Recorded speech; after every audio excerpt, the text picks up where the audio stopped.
Few words about the exercise. The task is to identify differences in expression profile of patients versus healthy individuals at single cell level. You have 4 patients and 4 healthy individuals, and the data has been subsampled to 1500 cells per sample. Here, the information that you need to know is that it is a COVID-19 PBMC dataset, and there is a significant lung inflammation in elderly patients, and a lot of cells coordinate immune responses. So you want to know how large is the contribution of each cell types. This is the link, the title, and also QR code of the cells.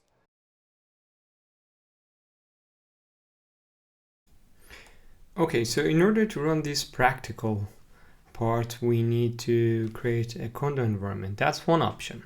The other option is to install the packages directly through Jupyter Notebook, which I will show it to you in a few minutes. But for now, let's clone this GitHub repo, which I will share the link in the description of the video. It's easy. You just click the code. Here is the link. You copy it, and then you go to terminal, and then you just type git clone and link to the GitHub repo. Then we enter into the folder. Let's check what we have here. We have all the files that we could also see here in the GitHub repo, which consists of a README file. It's a very short description, the environmental YAML file, a picture, and then the Jupyter Notebook that we will go through in a few minutes. So in order to install the Conda environment, where we will have a secured environment where we can work with the packages that the packages have compatibility and it has been tested. So we do Mamba. I use Mamba, create F. Nowadays you can use Pixie, but for now I'll go with this. That's completely another topic for itself. And then we do DDLS and then bingo. So I had some of them. It uses a cache, and we have a problem here. So let's see whether we can resolve it. It is complaining about this matplotlib and saying that this package does not exist. I think it has to do with this patch. Open my Visual Studio Code. Apparently I had this open before, but anyway, now we can see I have this extension. I try to use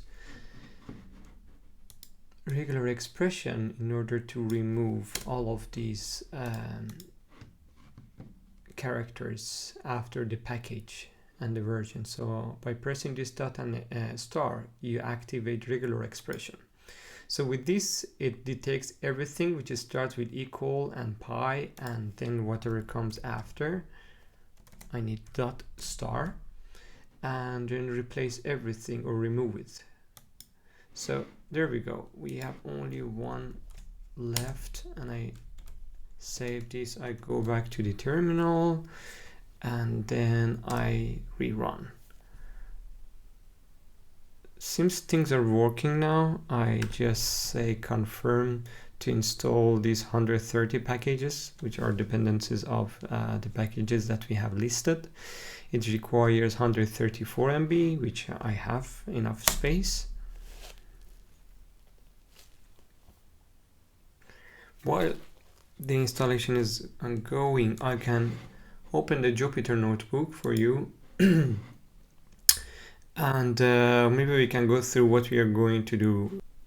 We know that there is a significant lung inflammation in elderly patients suffering from COVID-19, and in general there is a big coordination of immune system in response to the infection. And then the task here is to identify differences in expression profile of patients compared to healthy individuals at cell level. And here we are using single-cell RNA-seq data. The description of the data is as below. We have 4 patients, and for healthy control, the data has been subsampled to 1500 cells per sample. And remember that each step has information about the analysis, and we save the data after each step.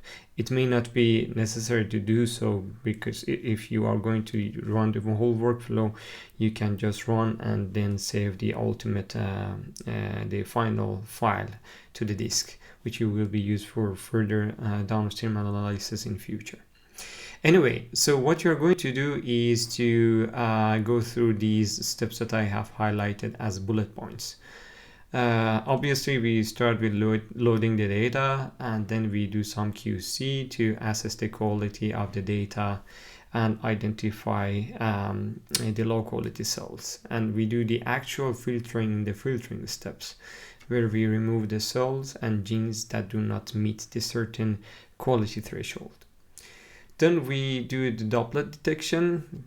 Again, going back to what was discussed in the presentation, I'm not going to repeat that, but here we are trying to identify potential doublets, two cells that are captured as one. Then cell cycle regression. Here we account for cell cycle effects in the data. The feature selection is also one of the important steps, because we will use this step to identify highly variable genes across cells. That can be informative, most informative, and help us to distinguish cell states or cell types. In addition to that, that will be also useful when we are going to do downstream analysis. So one important step is data integration or batch correction. We here try to combine the data from multiple batches or experiments, and it is very important to correct for technical differences.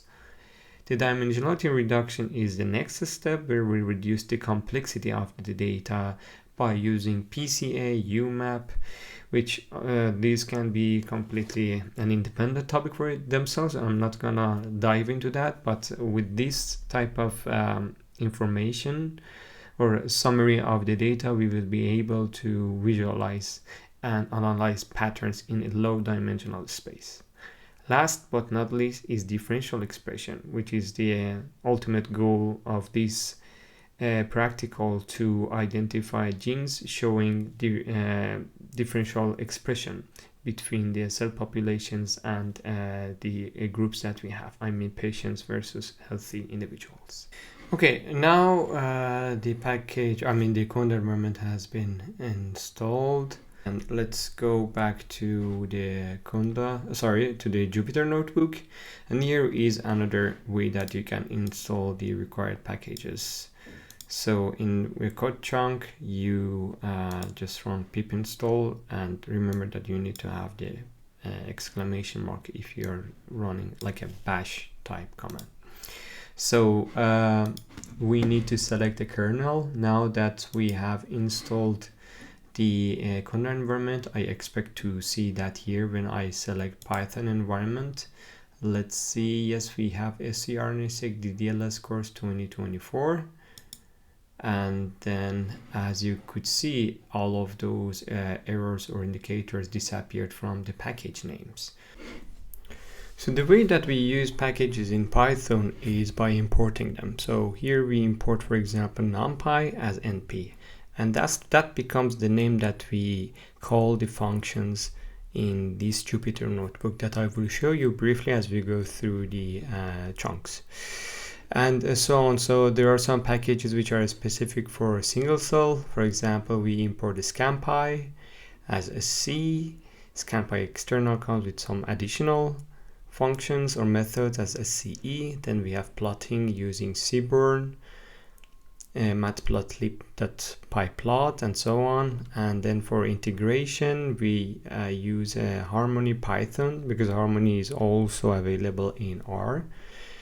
And we use it as HM, and we also import bbknn, which is one of the tools that we use for data integration.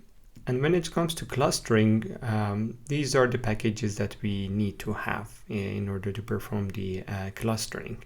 And the packages that we are importing are from scikit-learn, and then we will import them as this package scikit-learn cluster. We import k-means. That's another way of importing given part of the packages. And then for gene annotation, we use Python version of Biomart, and then we also import one. These are some standard settings. And then OS, which is for file handling. By OS we can check the directories and also navigate between different directories. And then we also use URL lib request in order to download the data using URL addresses.